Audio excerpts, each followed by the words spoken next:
Subject gateway એ શું છે? વિષય પ્રમાણે સંકળાયેલા લિંક્સનું સંગ્રહ સ્થળ. નીચેના પૈકી કયું સબ્જેક્ટ ગેટવે છે? એગ્રીસ. સબ્જેક્ટ ગેટવેઝના મુખ્ય હેતુમાં શું આવે છે? નિર્ધારિત વિષયમાં ગુણવત્તાયુક્ત માહિતી પહોંચવાડી. એટલે કે સબ્જેક્ટ ગેટવે એ એવી સેવા આપે છે કે જેના થકી એક નિશ્ચિત વિષયમાં ગહન, પ્રતિષ્ઠિત અને મૂલ્યાંકન માહિતી સરળતાથી ઉપલબ્ધ થાય. સબ્જેક્ટ ગેટવે દ્વારા શું ઉપલબ્ધ કરવામાં આવે છે? સૂચિત ગુણવત્તાવાળી લિંક્સ. સબ્જેક્ટ ગેટવે એ સ્કોલર અને નિર્ભર લિંક્સનો સંગ્રહ હોય છે જે વિષયના નિષ્ણાતો દ્વારા પસંદ કરવામાં આવ્યા છે. સબ્જેક્ટ ગેટવેનો ફાયદો શું છે? તેમાં નિષ્ણાતો દ્વારા પસંદ કરેલી સામગ્રી હોય છે. સબ્જેક્ટ ગેટવેના મુખ્ય લક્ષણોમાં કયું સામેલ નથી? નાણાંની લેવડ દેવડ. ઇન્ફોમાઇન સબ્જેક્ટ ગેટવે કોણ ચલાવે છે? University of California. ઇન્ફોમાઇન વિષય ગેટવે કયા પ્રકારની સામગ્રી માટે જાણીતું છે?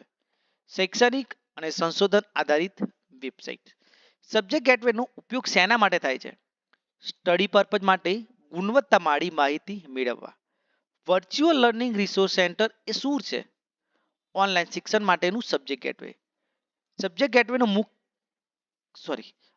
ગેટવેનું લક્ષ્ય જૂથ કોણ છે? સંશોધકો અને વિદ્યાર્થીઓ. ઇન્ફોમાઇનની વિશેષતા શું છે? સ્કોલરલી વેબસાઇટના સંદર્ભે. જો કોઈ વિદ્યાર્થી કૃષિ વિષય પર અભ્યાસ કરી રહ્યો હોય તો કયા સબ્જેક્ટ ગેટવે ઉપયોગ કરશે? એગ્રીસ. સબ્જેક્ટ ગેટવે અને વેબ ડિરેક્ટરી વચ્ચે શું મુખ્ય તફાવત છે? સબ્જેક્ટ ગેટવે વિષયને ધ્યાનમાં રાખે છે. સબ્જેક્ટ ગેટવેની ગુણવત્તા નિર્ધારિત થવામાં શું મહત્વપૂર્ણ છે?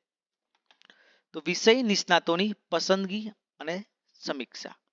નીચેના પૈકી કયું સબ્જેક્ટ ગેટવે ખાસ કરીને એપ્લાઇડ સાયન્સ માટે જાણીતું છે? EEVL. ઇન્ફોમાઇન શાના માટે જાણીતું સબ્જેક્ટ ગેટવે છે? યુએસ યુનિવર્સિટી માટેના રિસોર્સિસ માટે. ઇન્ટ્યુટ સબ્જેક્ટ ગેટવે હવે શું છે? Archive only. સબ્જેક્ટ ગેટવેનું મુખ્ય લક્ષ્ય શું છે? નિયંત્રિત અને ગુણવત્તાવાળા વેબ રિસોર્સને પ્રદાન કરવા. EEVL સબ્જેક્ટ ગેટવે કઈ યુનિવર્સિટીમાં વિકસાવવામાં આવ્યું હતું? University of Edinburgh. ઇન્ફોમાઇનનું મુખ્ય લક્ષ્ય શું છે? સ્કોલરલી ઇન્ટરનેટ રિસોર્સ આપવા.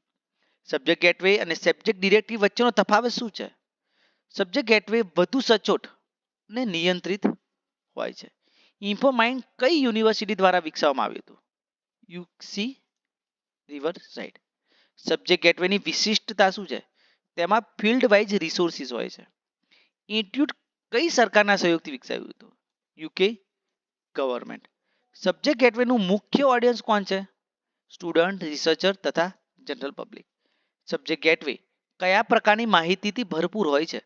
Peer review journals. ઇન્ફોમાઇનનું મુખ્ય આયોજન કોના માટે કરવામાં આવ્યું હતું? લાઇબ્રેરિયન્સ અને રિસર્ચર દ્વારા. ઇન્સ્ટિટ્યૂટનું કાર્ય આજે પણ ચાલુ છે? ના. નીચેના પૈકી કયો સબ્જેક્ટ ગેટવે એન્જિનિયરિંગ માટે મુખ્ય છે? EEVL.